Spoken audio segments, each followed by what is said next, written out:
Alright, got a couple boxes here today. Gonna open them up, see what we got.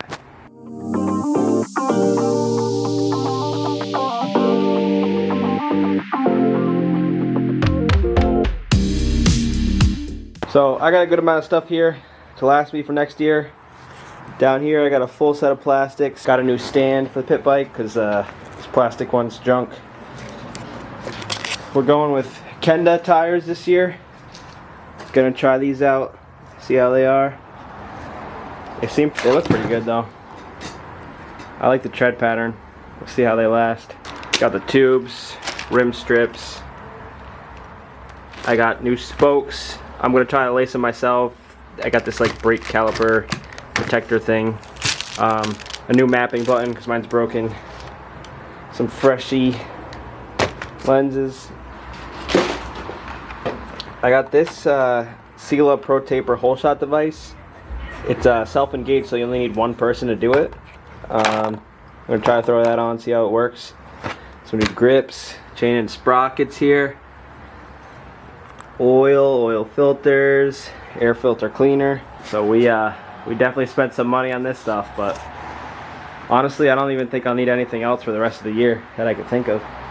So also trying to get the shop dialed in, getting some lights up there. That'll be nice. Actually be able to see and not just have the garage door open. Boom. We got lights. We got outlets. One there, one up there. Yeah, so for the pit bike, I plan on getting some stuff powder coated, like I said last year. Swing arm, cases, lower forks, possibly the hubs and the like the brake pieces, I forget what they're called. Maybe the rims. We'll go from there. For the big bike here, I'm going to start tearing this thing down today. I'm going to take all the plastics off, hang up my number plate with the other ones there, maybe take the tires off and get the rims ready for when I do the spokes. I'm waiting for the truing stand to come in, so that should be here pretty soon. I'm gonna deep clean everything I can, try to get all the dirt out of there as best as I can too. It doesn't look too bad though, honestly.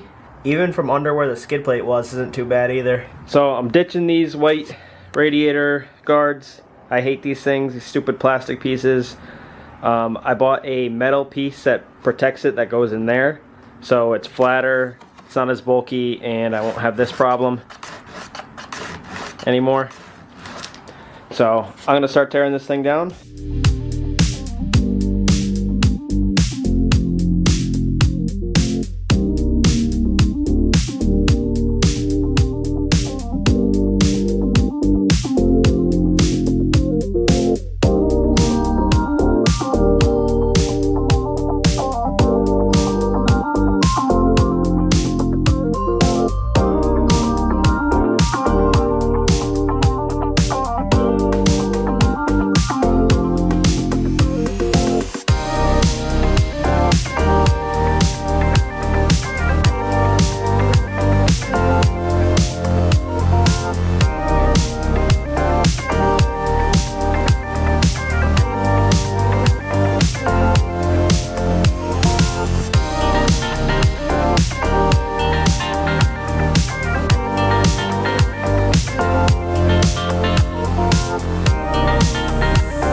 So I did about all that I can right now.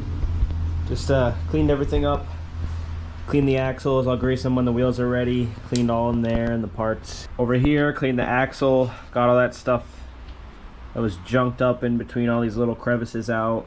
Same with the brakes. Tried to clean up in there the best that I could. Took this off, scrubbed it up a little bit. There was a little sharp piece hanging in there, so I had to kind of file it down a bit. Clean this, getting it ready for graphics. Both sides of the swing arm, getting them ready. And so I did notice from where I had these guards on here like this, that it's kind of pitted from where they were. I don't know if I'm gonna run them again. It's just like the back side where these little marks are on there that really are damaging it. But, or like the dirt gets in between this and the frame and kind of rubs up against it, I guess. I was thinking about just putting some grip tape there, but then I don't want to scrape up my boots and get them all scuffed up and torn up and have to get a new pair like mid-season or whatever. Like, I don't want to have to deal with that, but at the same time, I don't know. I don't know if I want to put them back on or not. Damaged more than I thought. As you can see, there's one there. That's the front tire too.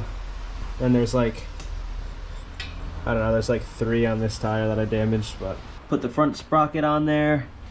I still got the rear sprocket to go. Chain sprocket here. The old tires were a pain to get off. The front tire took me like 10 minutes and then the back tire took me like an hour. But whatever, they're off. I'm ready to roll with this stuff now.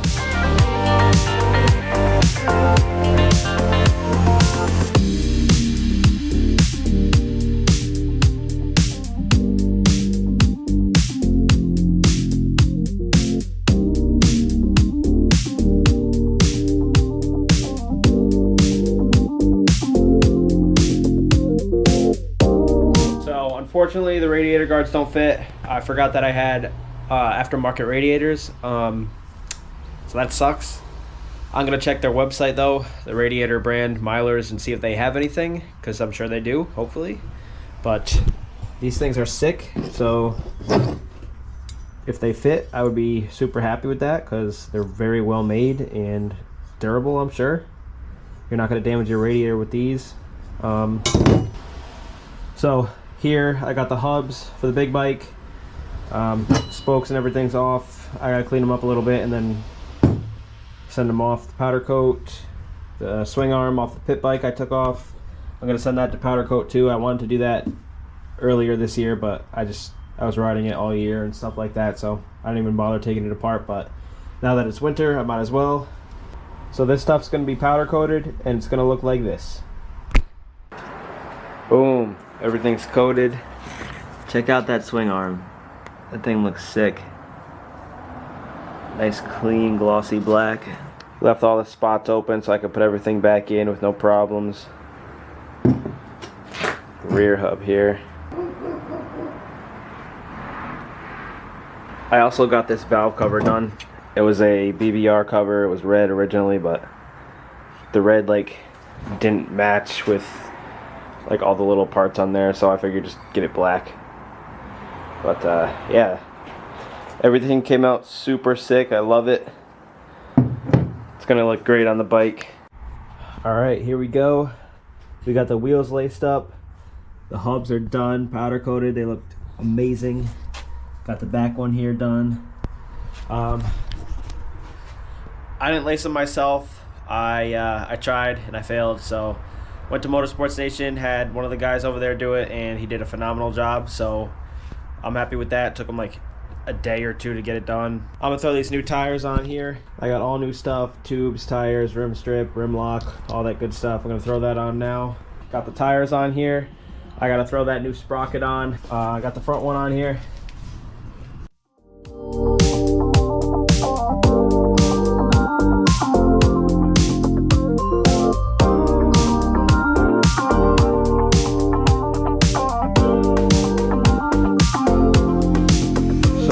Unfortunately, when I got this package in, the chain was actually open and I lost the clip that goes on it, so I'll have to order one.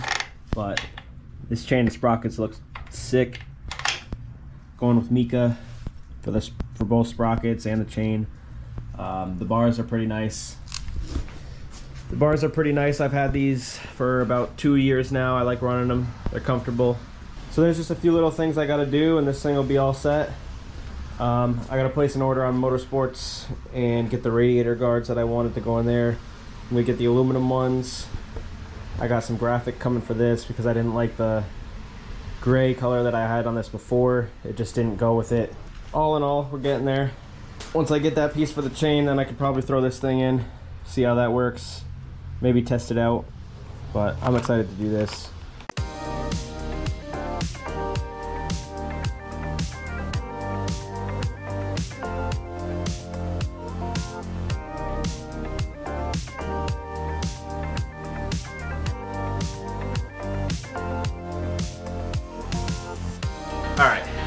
I ended up getting these Flow aluminum radiator guards because the ones that I had before wouldn't fit because they weren't made for my bike. These ones will fit. The only issue is you need to have new radiators because where everything lines up on these, it's got to be perfect. So if you got radiators that are all bent up like this, it's not going to line up and it's not going to work out for you. Like, these aren't even that bad either, but they got to be brand new for these to work. So I'm going to install these real quick and I'll show you what they look like.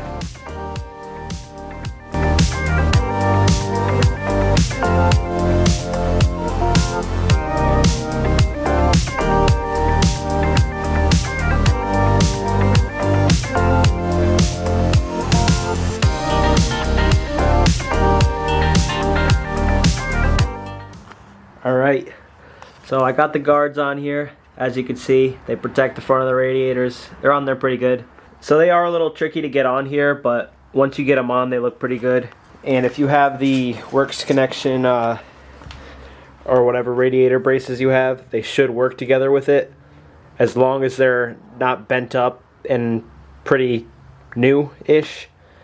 So yeah, I got these to work with the radiator braces. So that's pretty sweet. So I basically got the graphics all done. This is from AM Designs, and it came with this piece too, which I don't really want to have two of the same logos next to each other. So I was gonna do my YouTube channel, but the stickers that I got are kind of like blurry. You probably can't tell from the camera, but I'm just gonna order some new stickers and throw those on there. I think that'll look pretty sick. Threw the FMF sticker on there. I got the rider support with them. The rest of the graphics look sick though. This is the first reveal of it, I guess. Got the Yamaha there. Got the Red Wolf Racing logo with the wolf there. Looks pretty sick. Ethica FMF AM Designs on the number plates. 795, my last name. Over here we got 100% O'Neill, Fox, Ethica, FMF, J-Day. And then AM Design again. Down here we got the AM Design, got the Red Wolf Racing. I think that looks pretty sick. Overall, I think these graphics came out pretty sick. I put them on myself, so they're not the best. So I did put the Pro Taper holeshot device on there. I'm not sure if I got it on there properly. It looks a little crooked to me, and I tried it out, and it kind of like doesn't disengage. I have to kind of help it out a little bit, but I'm gonna see if I can mess around with it, try to get it a little better. It's a nice device, but it sucks that the templates are kind of crappy. Like, they're just paper templates you have to print out and cut out. Try to get it as good as you can lined up on this, and then basically drill the holes and tape on the template to drill for this. So you just twist this, you push and twist, and it's engaged. Then it locks up in here like a normal holeshot device would, and then when it disengages, it just twists out, and that's it. So it's pretty sweet. Hopefully I can make use of it and not have to order another plastic piece there, but whatever. It's like 20 bucks if I have to order a new one, so I won't be too mad. So I also got a little trick with this number plate. Since I have aftermarket bars, this little strap here doesn't fit all the way around and like clip in. So I'll show you what I did. So I know it's going to be kind of hard to see this, but since that doesn't go all the way down and get in that pin, I drilled a tiny hole into the little peg that sticks out there. So you're going to put the strap over that. I don't know if you could tell, but that bottom little hole there, I had to drill that. So drill that out, get it to sit right on that peg there, and then throw a cotter pin right where you drilled that hole. So there's a little peg. You got the strap sitting right on there. Just throw a cotter pin right inside there, then you got nothing to worry about. Alright, so this video is probably all over the place. There's a lot of stuff I did to the bike to get it ready for next season. Put new tires on, got the spokes relaced with heavy duty spokes, I got the hubs powder coated, graphics, all new set of plastics, chains, sprockets. I put a new clutch on. I put new buttons on, like the kill switch, the start button, the mapping button. Greased the bearings, at least up front so far. Got to do the rear. Put the FMF exhaust on there. put the new radiator guards on. I had to get new radiators to get them to fit properly. I did the holeshot device, which I still got to mess around with a little bit and make sure it's dialed in and working properly. So that's basically my winter build. Bike's ready for the season. I got to do an oil change, throw a skid plate back on, and that'll be it. I still got to do some stuff with the pit bike, so stay tuned for that. And we got a two-stroke build, so stay tuned for that too. That's going to be good. So that's about it for this video. If you liked it, subscribe for me, and see you in the next one.